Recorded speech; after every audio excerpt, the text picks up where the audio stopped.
Pernah nggak sih kamu kejebak di sebuah rapat yang rasanya nggak ada habisnya? Cuma buat ngebahas hal yang super sepele. Ternyata ya, masalah kayak gini tuh udah ada dari ribuan tahun lalu. Dan solusinya, melibatkan seekor sapi. Aneh kan? Yuk kita bongkar bareng cerita kuno yang bakal ngubah cara kamu ngelihat rapat dan pengambilan keputusan selamanya. Nah, ini dia nih. Kamu pasti tahu banget rasanya.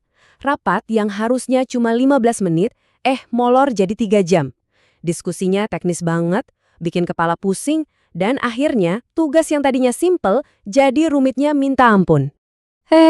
Kamu nggak salah dengar kok. Masalah yang kita kenal sekarang sebagai analysis paralysis atau kelumpuhan karena kebanyakan mikir, ternyata udah ada catatannya dalam sebuah kisah epik. Ceritanya soal instruksi yang super sederhana, serangkaian pertanyaan yang sebenarnya nggak perlu-perlu amat, dan seekor sapi yang speknya ribet banget.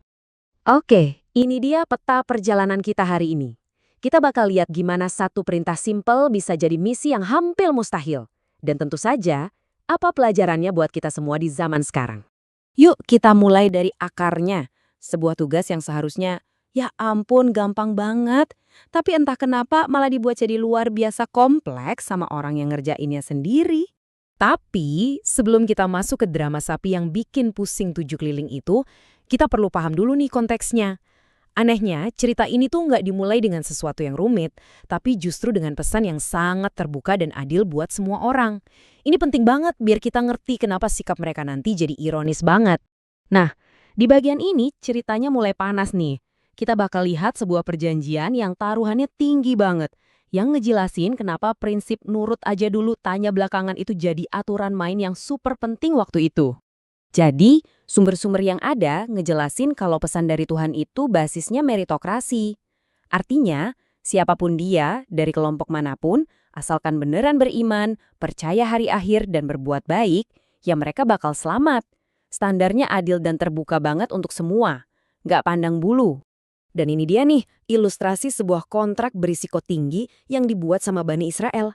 Buat nunjukin betapa seriusnya perjanjian ini, Gunung Sinai itu secara harfiah diangkat persis di atas kepala mereka. Bayangin, ini bukan cuma omongan, tapi komunikasi nonverbal yang nunjukin betapa genting dan mutlaknya perintah ini. Tapi, ya gitu deh, setelah janji yang sebegitu dahsyatnya, kita mulai lihat pola perilaku yang jadi sumber masalahnya. Mereka mulai cari-cari celah, sikap yang bisa kita sebut komunikasi tipu-tipu, di mana mereka kelihatannya patuh, padahal sebenarnya lagi ngakalin aturan. Contohnya ada di kasus hari Sabat. Jadi gini cara mereka ngakalin sistem. Aturannya kan nggak boleh kerja di hari Sabtu. Oke, jadi mereka pasang jaringnya hari Jumat sore. Hari Sabtu mereka diam di rumah, nggak ngapa-ngapain.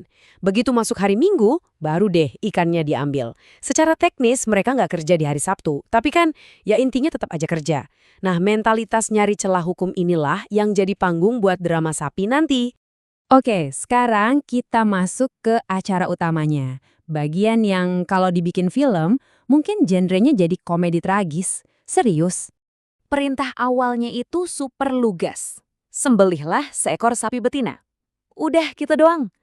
Para ahli tafsir menekankan, kalau aja mereka langsung nurut saat itu juga, sapi betina apapun yang mereka temuin udah cukup buat ngejalanin perintah itu. Simple. Tapi bukannya langsung gerak, reaksi pertama mereka malah curiga dan nolak. Mereka ngerasa lagi diejek. Mungkin mereka mikir, kita lagi pusing ngurusin pembunuhan, kok malah disuruh nyembeli sapi? Nggak nyambung banget. Nah, dari sinilah rentetan pertanyaan yang nggak perlu itu dimulai. Nah, ini dia nih bagian yang paling seru. Coba lihat tabel ini deh. Ini tuh kayak peta kesulitan yang mereka gambar sendiri. Setiap kali mereka nanya, speknya malah makin ribet. Nanya umurnya, dikasih spek umur. Nanya warnanya, dikasih spek warna yang super spesifik. Nanya lagi soal kondisinya, dikasih spek yang lebih mustahil lagi. Mereka sendiri yang bikin pencariannya makin sempit, makin susah, sampai hampir mustahil. Pada dasarnya, mereka mengubah tugas simpel cari sapi jadi kayak cari naga atau cari unicorn. Ini kasus klasik analisis paralisis. Kebanyakan nanya detail teknis malah bikin eksekusinya macet total.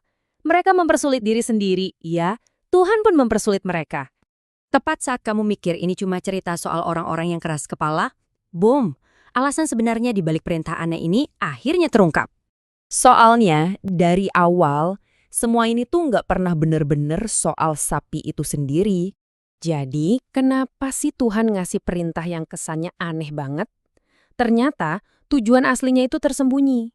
Perintah ini dirancang untuk menyelesaikan krisis sosial yang lagi gawat banget waktu itu. Sebuah kasus pembunuhan misterius yang bikin semua orang saling tuduh tanpa ada bukti.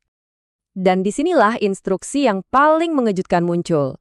Setelah sapi super langka itu susah payah ditemuin dan disembelih, mereka diperintahkan buat ngambil sebagian dari organ sapi itu dan memukulkannya ke jenazah si korban pembunuhan. Dan terjadilah keajaiban. Korban itu hidup lagi sesaat, cuma cukup untuk nunjuk, itu pembunuhnya, terus meninggal lagi. Jadi poin krusialnya adalah, misi nyari sapi yang ribet ini sebenarnya adalah prosedur forensik ilahi. Tujuannya buat ngungkap pembunuh dan nyetop konflik di masyarakat. Sapinya cuma alat. Jadi, apa dong pelajaran yang bisa kita ambil hari ini dari cerita kuno tentang sapi, pembunuhan, dan serentetan pertanyaan yang gak ada habisnya ini? Oke, kita rangkum ya. Pertama, analisis paralisis itu nyata. Kebanyakan nanya, kebanyakan mikir, malah bikin macet. Kedua, kita harus fokus pada mengapanya. Jangan sampai kita tenggelam dalam detail teknis bagaimana sampai lupa tujuan utamanya apa. Ketiga, percaya pada proses. Kadang, nurut aja dulu, itu jalan paling cepat buat nemuin solusi. Dan yang paling penting, jangan persulit hidupmu sendiri. Seperti di cerita ini, ketika mereka mempersulit diri, Tuhan pun ikut mempersulit mereka. Nah, sebagai penutup, coba deh kita renungkan bareng-bareng. Dalam hidup atau pekerjaan kita sekarang, kira-kira apa ya sapi kuning kita? Detail teknis apa, pertanyaan apa, atau keraguan apa yang saat ini bikin kita kejebak dan gak bisa maju ke hal yang sebenarnya jauh lebih penting? Terima kasih banyak sudah menyimak sampai akhir. Kalau kamu merasa pembahasan ini bermanfaat, jangan ragu buat like, share, dan tentunya subscribe ke channel Belajar biar nggak ketinggalan pembahasan seru lainnya. Semua sumber referensi yang kami gunakan bisa kamu cek di kolom deskripsi ya. Sampai jumpa!